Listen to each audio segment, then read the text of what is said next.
अस्सलाम वालेकुम नाजरीन। गवर्नर पंजाब सरदार सलीम हैदर खान की अशरफ भट्टी मरहूम के डेरे पर आमद। गवर्नर साहब ने अशरफ भट्टी के अहले खाना से इजहार ताज़ियत किया और मरहूम के दर्जात की बुलंदी के लिए दुआ भी की। अशरफ भट्टी साहब पंजाब में साबका हल्का NA 129 से पाकिस्तान पीपल्स पार्टी की तरफ से इलेक्शन भी लड़ चुके हैं।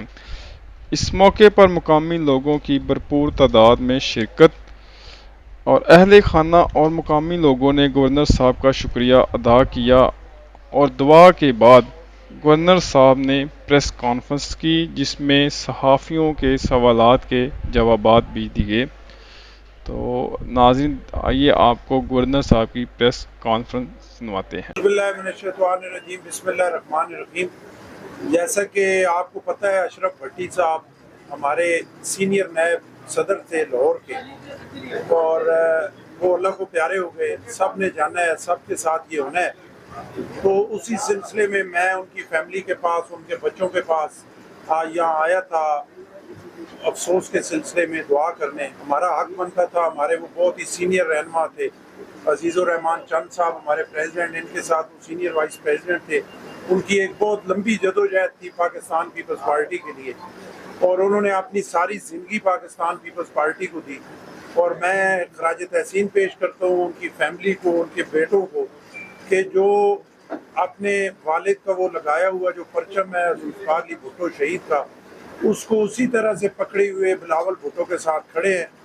तो उस सिलसिले में हमारा यहाँ पे आना बनता था, यहाँ पे हाज़िरी हुई है, और आज का आना तो यही है। और अगर आप भाई यहाँ पे मीडिया वाले हमारे भाई तशरीफ़ लाए हैं, मैं आपका भी बहुत शुक्रिया अदा करता हूँ कि आप यहाँ पे तशरीफ़ लाए। और अगर किसी हवाले से कोई क्वेश्चन आप करना चाहते हैं तो एक दो क्वेश्चन कर लें, वो मैं आपका जवाब दे के, तो फिर मेरी एक चकवाल में फंक्शन है, उसके बाद पिंडी में है। तो आप जो बात फरमाइएगा कि नैब का जो इदारा बनाया गया है सिर्फ सियासतदानों का इंतखाब करने के लिए, आप क्या समझते हैं कि नैब जैसे इदारे को खत्म होना चाहिए, और अगर खत्म होगा तो किस तरह खत्म करेंगे और कौन सी जवाब दे सकती है? देखिए, मैंने कल भी उधर जो एक मीटिंग लाहौर में थी उसमें ये गुजारिश की कि मुल्क ठीक तब हो सकता है जब एहतसाब जो है वो बराबरी की बेस पे हो, एक सिरे से शुरू हो और दूसरे सिरे तक जो भी क्रैफ्ट है, जिसने कोई खाया पिया है, जिसने इस मुल्क के इदारों का नुकसान किया है, जिसने इस गरीब अवाम के टैक्सों के पैसे को लूटा है, वो सियासतदान है, उसका एहतसाब हो, चाहे वो गवर्नमेंट में है चाहे अपोजिशन में है, दोनों सूरतों में हो। वो किसी और जगह पे है बैठा हुआ तो उसका एहतसाब हो। नैब हो या कोई भी इदारा हो, इदारा वो चाहिए जो इंडिपेंडेंट इदारा हो, जिसके पास मुकम्मल अख्तियार हो।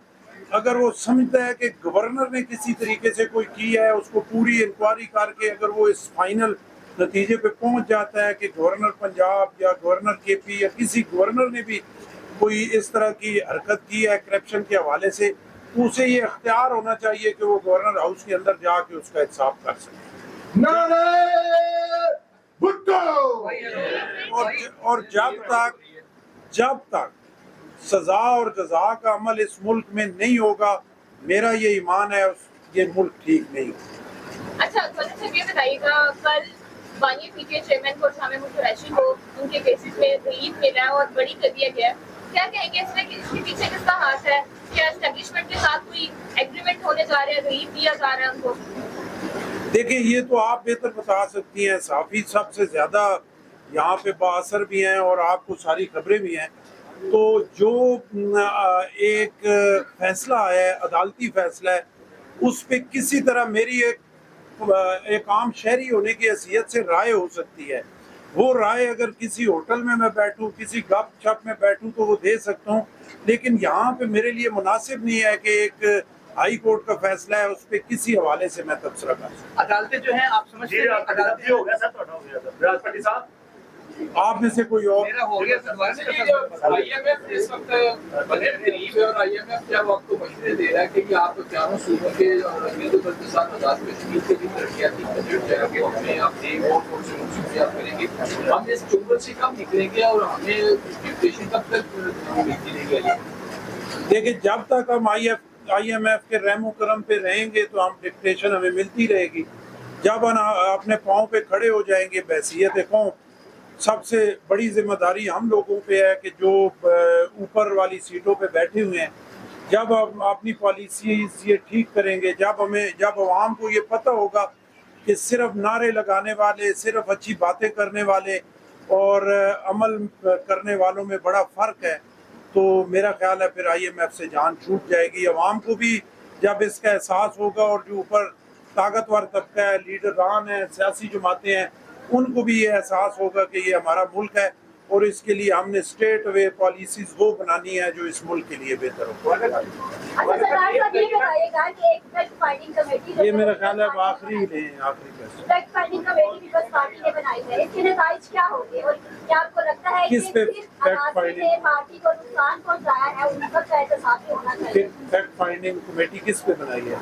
ये NA 127 के लिए बनाई गई। एक नई उम्मीद जागी थी कि पंजाब में पीपल्स पार्टी बहाल होने जा रही है। बिल्कुल आप सही कह रही हैं, ये चेयरमैन ने बहुत अच्छा कदम उठाया है, उस पर फैक्ट फाइंडिंग कमेटी जो बनाई है वो बहुत सही हुआ है और उस पर कमेटी की जो सिफारिशात हैं उन पे मैं चेयरमैन से रिक्वेस्ट करूंगा कि जो सिफारिशात सामने आए बड़ी सख्ती से और बड़े तकड़े हो के वो उस पर जो है वो एक्शन लें।